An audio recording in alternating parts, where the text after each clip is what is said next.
Assalamualaikum dan salam sejahtera. Kembali bersama Nadi Bola Awang YouTube channel Info Bola Sepak Malaysia.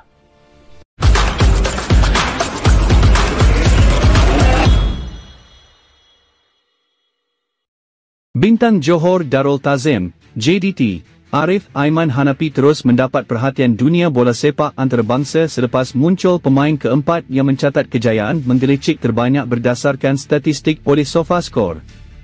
Menerusi satu kemas kini di laman media sosial SofaScore, pemain berusia 23 tahun itu berjaya mencatat 224 gelecekan dalam 35 perlawanan yang diharungi dalam Division 1.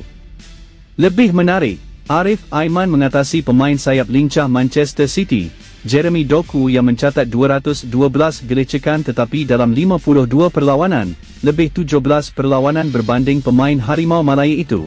Kelincahan Arif Aiman jelas tidak dapat dinafikan kerana gerakan pemain itu khususnya menerusi bahagian sayap kanan sering menghuru-harakan pertahanan lawan. Pemain sensasi Sepanyol dan Barcelona, Lamine Yamal mengungguli carta dengan 307 gelecekan dalam 61 perlawanan disusuli pemain Union Saint-Gilloise, Guilherme Smith dengan 251 gelecekan dalam 25 perlawanan. Mesin gol JDT kembali lawan Selangor. Johor Darul Tazim, JDT, bakal kembali mendapat sentuhan penyerang prolifik, Bersun da Silva bagi menguatkan jentera serangan bagi pertembungan menentang Selangor FC dalam aksi Liga Super di Stadium Majlis Bandaraya Petaling Jaya, MBPJ, malam esok.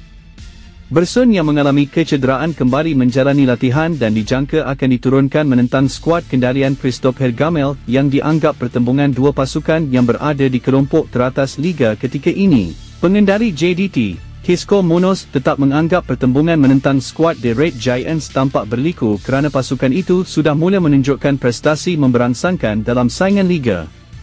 Seterusnya kita saksikan keputusan undian penuh pusingan 16 Piala Malaysia 2026. Keputusan penuh undian 16 pasukan bagi saingan Piala Malaysia telah dimuktamadkan, sekaligus membuka tirai persaingan sengit antara pasukan-pasukan terbaik tanah air. Saingan kali ini tampil lebih meriah apabila 3 pasukan Liga A1 Semi-Pro bakal berentak bersama 13 pasukan Liga Super. Saingan Piala Malaysia 2025-26 dijadualkan bermula pada bulan Januari ini dengan perlawanan akhir sekitar bulan Mei 2026. Sekian, terima kasih. Itu sahaja untuk ulasan kali ini. Kita jumpa lagi di ulasan yang lain. Salam hormat dan Assalamualaikum.